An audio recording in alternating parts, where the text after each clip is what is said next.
ये आकाशवाणी है। कार्यक्रम सुर्खियों में प्रस्तुत है G20 शिखर सम्मेलन के संदेश पर चर्चा। इसमें भाग ले रहे हैं पूर्व राजनयिक अनिल कुमार त्रिगुनायत और पत्रकार निलोवा राय चौधरी। G20 समिट जो विश्व के सबसे आर्थिक रूप से विकसित देशों की एक बैठक है, इटली की राजधानी रोम में फिलहाल चल रही है। इस बार जो G20 समिट है उसका थीम जो है पीपल प्लैनेट प्रॉस्पेरिटी, खासकर महामारी के बाद जो आर्थिक रूप से किस तरीके से इस महामारी से देश और लोग निकल आ सकते हैं, इसके ऊपर विचार विमर्श सारे देशों के नेताओं ने किया था। प्रधानमंत्री जी ने कल इस दौरान 2-3 बहुत ही महत्वपूर्ण बातें कही थी।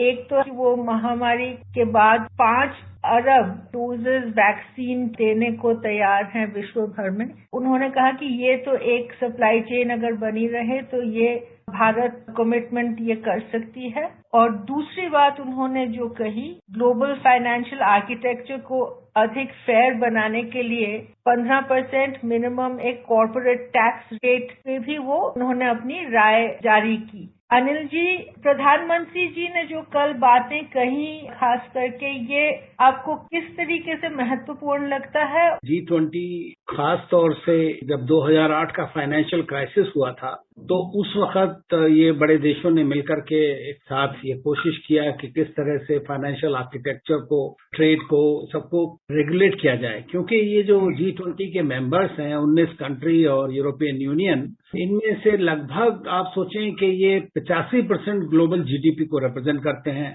75% दुनिया का ट्रेड है और लगभग 2/3 दुनिया की पॉपुलेशन है। लेकिन उसके साथ साथ एक और भी बड़ी इंटरेस्टिंग चीज है कि ये सारे मुल्क मिलकर के लगभग 80% जो ग्लोबल एमिशंस हैं वो भी करते हैं, तो क्लाइमेट चेंज के लिए भी इक्वली रिस्पॉन्सिबल हैं। तो जो ये इस वक्त रोम समिट हो रही है G20 की और पिछली सऊदी अरेबिया में हुई थी, तो आपने ये देखा होगा कि भारत काफी दिनों से जब भी G20 में पार्टिसिपेट करता है तो एक नए आइडियाज को लेकर के आता है। जैसे 2014 में प्रधानमंत्री ने कहा था कि भाई ये ग्लोबल जो मिनिमम टैक्स है ये बड़े बड़े मल्टीनेशनल कॉर्पोरेशंस का, इसका एक 15% तक लगभग फिक्स करना चाहिए। तो ये इस बार ये बात एग्री कर गई दोनों कंट्रीज में। दूसरा, भारत में जो है, जहां तक वैक्सीन की बात आपने कही, ये बिल्कुल सही बात है और प्रधानमंत्री ने कल जो ग्लोबल इकोनॉमी और ग्लोबल हेल्थ में बोला, तो भारत का एक जो पहलू है जिसको हम कहते हैं कि वसुधैव कुटुंबकम, तो वो इस बात से जाहिर होता है कि जब प्रधानमंत्री जी ने ये कहा कि वन अर्थ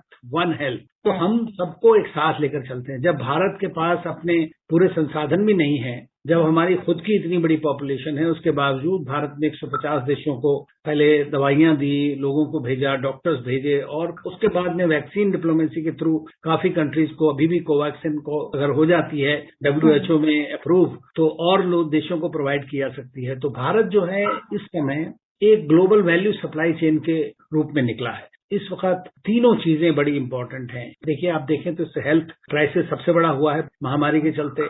दूसरा, क्लाइमेट चेंज की हालत बहुत खराब हो गई है, तो दुनिया इस वक्त किस तरह से कंट्रोल किया जाए, तो अभी एक 1.5% ग्लोबल वार्मिंग रिड्यूस करने का डिग्री तक किया गया है आज, तो वो एक अच्छी पहल है। तो मेरा मानना यह है कि ये कंट्रीज इस वक्त अपने आप देख रहे हैं कि सारे दुनिया की हालत काफी खराब है हर मुद्दे को लेकर के, चाहे वो इकोनॉमी हो, चाहे वो हेल्थ हो, या पैंडेमिक से किस तरह लड़ाई लड़नी है, या किस तरह इक्विटी लानी है दुनिया में। तो ये सारी चीज भारत पूरी तरह से आगे बढ़ करके बता रहा है और जो हमारे जितने भी प्रपोजल्स हैं, मैं समझता हूं कि वो बहुत उचित प्रपोजल है, क्योंकि भारत जो कहता है वो करता है, ये है डिफरेंस। 15% जो मिनिमम कॉर्पोरेट टैक्स की बात उन्होंने पहले रखा था 2014 में, और अब जो लग रहा है सर्वसम्मति से ये आज G20 अडॉप्ट कर लें, क्या हो सकता है इससे ये बेनिफिशियल तरीके से होगा?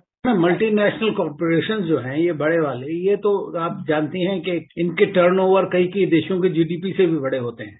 उनकी पावर, उनकी आउटरीच, ये सब बहुत बड़ी होती है जितने भी मल्टीनेशनल कॉर्पोरेशन हैं। तो वो क्या करते हैं कि अपना जो टैक्सेशन है, आपके मुल्क में पैसा कमाएंगे और लेकिन आपको टैक्स नहीं देंगे, वो दूसरी जगह लो टैक्स कंट्रीज में वहां पर रख देंगे। तो इस तरह से जो कंट्रीज जहां से आप पैसा बना रहे हैं, उन कंट्रीज को उस चीज का कोई फायदा नहीं होता है। तो अब ये इसका जो प्रपोजल है, इसका हिसाब ये है कि जैसे एक लिमिट है कि जहां तक अगर आपका $2 बिलियन या $750 मिलियन के ऊपर जो 25% तक का टैक्स मेनली मान लीजिए है, तो जो 15% है वो उसी मुल्क में प्लाव आउट होगा जहां पर आप बिजनेस करते हैं, तो उससे ये देशों को काफी फायदा होगा। दूसरा ये है कि जैसे इकोनॉमिक रिफॉर्म्स करने में आसानी होगी, क्योंकि फिर मल्टीनेशनल्स को अब ये पता लग गया कि सब जगह इक्विटी एक बन गई है, हर जगह इस तरह मिनिमम 15% का ग्लोबल रेट जो एग्री किया गया है। हालांकि अगर आप देखें तो शायद है कि यूएसए का प्रपोजल था 21% या कुछ इस तरह का, लेकिन 15% भी जो है काफी उचित है। एटलीस्ट कुछ रेगुलेशन तो है फाइनेंशियल मार्केट्स, इकोनॉमिक मार्केट्स में इसके जरिए। तो पैसों की अवेलेबिलिटी बढ़ जाएगी क्या इस टैक्स के जरिए? ये टैक्स अगर किया जाता है विश्व भर में, इससे क्या है कि नेशनल हेल्थ इकोनॉमी की है वो थोड़ी इम्प्रूव होगी, इन्वेस्टमेंट बढ़ेगा और देशों के पास और वो आएगा। लेकिन उसके अलावा मेरा मानना यह है कि अभी इतनी फाइनेंशियल प्रॉब्लम पैंडेमिक में इतनी नहीं है जितनी कि मेरे ख्याल से नीयत की प्रॉब्लम है। अभी क्या हो रहा है, इतनी इनइक्वालिटी है जिसको वो जो मैं समझता हूँ साउथ अफ्रीका के प्रेसिडेंट थे रामफोसा, उन्होंने बोला था कि ये क्या है, this is a vaccine hegemony कहिए या इस तरह की चीजें। तो जैसे आप सोचें कि अगर ये भी कल एग्री हुआ है कि 40% लोगों को दुनिया भर में उनको वैक्सीनेट करना है एंड ऑफ द ईयर तक, और अभी आप देखें अफ्रीका के बहुत सारे मुल्कों में 10% भी नहीं हुए हैं।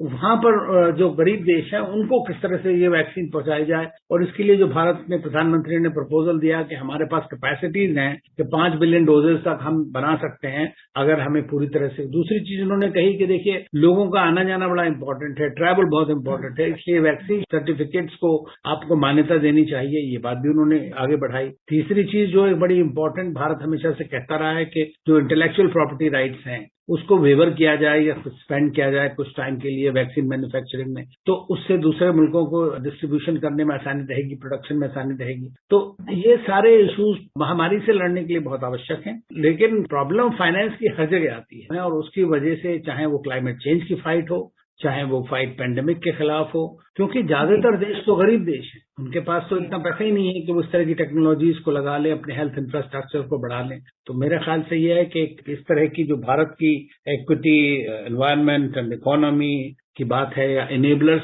करने की बात है, उसको काफी दुनिया ने इस बार जो G20 के देशों ने उस बात को महत्व दिया है।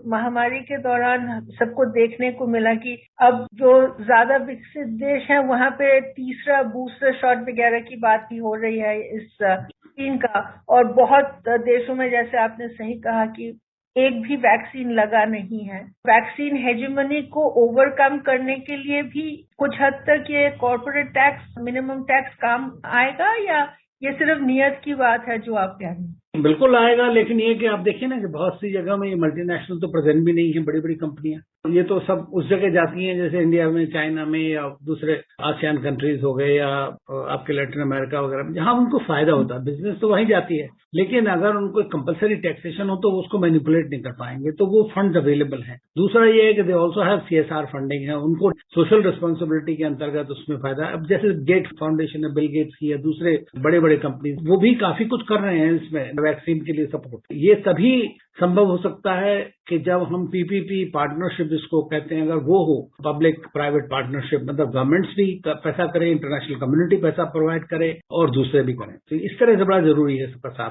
G20 की जो समिट है इसमें शायद सबसे महत्वपूर्ण ये सब फैसले लिए गए हैं जो एक्चुअली काम आएंगे ज्यादातर लोगों के लिए विश्व में। आपका क्या राय है? G20 जो है ये एक इनफॉर्मल ग्रुपिंग है, और इनफॉर्मल ग्रुपिंग में हर एक जो देश हैं वो एग्री करते हैं, उसके बाद में कितना उसका इम्प्लीमेंटेशन होता है, उसमें वेरिएंस होती है, तो वो सारी चीजों को देखना पड़ेगा आगे कि किस तरह इसकी खास तौर से जो बातें हैं इम्प्लीमेंट होती हैं। बड़ी बात यह है कि भारत जो है 2023 में फिर प्रेसिडेंसी करेगा इसकी G20 की, तो मेरे ख्याल से उस वक्त तक जितनी जो डिसीजन आज लिए गए हैं वो भारत की प्रेसिडेंसी में हो सकता है कि काफी हद तक इम्प्लीमेंट हो।